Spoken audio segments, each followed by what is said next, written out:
પ્રધાનમંત્રી નરેન્દ્ર મોદીએ મન કી બાત કાર્યક્રમની 117મી કડી અંતર્ગત દેશવાસીઓ સાથે કર્યો સંવાદ। દેશમાં પ્રથમવાર યોજાનારી વેવ્સ સમિટને ગણાવ્યું ભારતને ગ્લોબલ કન્ટેન્ટ ક્રિએશનના હબ બનાવવાની દિશામાં એક મહત્વપૂર્ણ પગલું।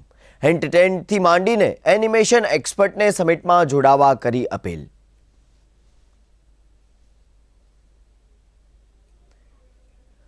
પ્રધાનમંત્રી નરેન્દ્ર મોદીએ દેશના નાગરિકોને બંધારણના વારસા સાથે જોડાવા કોન્સ્ટિટ્યુશન 75.com વેબસાઇટથી કર્યા માહિતગાર।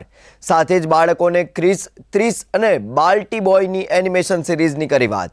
કહ્યું, એન્ટરટેનમેન્ટ ઇન્ડસ્ટ્રીઝે શ્રેષ્ઠ ભારતની ભાવનાને કરી સશક્ત। પ્રધાનમંત્રી નરેન્દ્ર મોદીએ આગામી મહાકુંભને ગણાવ્યો એકતાનો મહાકુંભ। કહ્યું, એકતાનું આવું દ્રશ્ય વિશ્વમાં બીજે ક્યાંય નહીં। આ વખતના કુંભમાં પ્રથમ વખત થશે AI ચેટબોટનો પ્રયોગ। શ્રદ્ધાળુને #એકતા કા મહાકુંભ સાથે સેલ્ફી અપલોડ કરવા કર્યો અનુરોધ।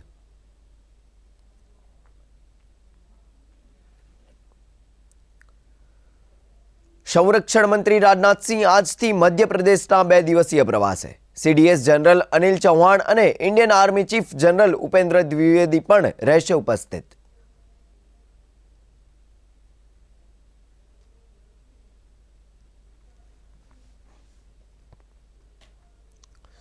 પ્રવાસીઓની ચિચિયારીઓથી ગુંજી ઉઠ્યું દક્ષિણ કોરિયાના મુઆનાનનું આંતરરાષ્ટ્રીય એરપોર્ટ। જેજુ એરનું વિમાન લેન્ડિંગ દરમિયાન રનવે પરથી સરકી દિવાલ સાથે ટકરાતા 179 મુસાફરોના મૃત્યુની આશંકા। 181 મુસાફરો હતા સવાર। ઉત્તર ભારતમાં હિમવર્ષાને કારણે મેદાની વિસ્તારોમાં હાડ થીજવતી ઠંડી। ગુજરાતમાં પણ આજથી ઠંડીનું જોર વધ્યું। નલિયા 5.6 ડિગ્રી સાથે બન્યું રાજ્યનું સૌથી ઠંડુ શહેર। તો રાજકોટમાં 9.3, અમદાવાદમાં 15 તો ગાંધીનગરમાં નોંધાયું 14 ડિગ્રી લઘુત્તમ તાપમાન।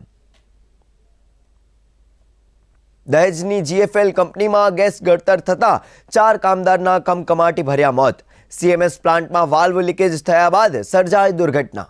આસપાસના વિસ્તારોમાં અફરાતફરીનો માહોલ મળ્યો જોવા।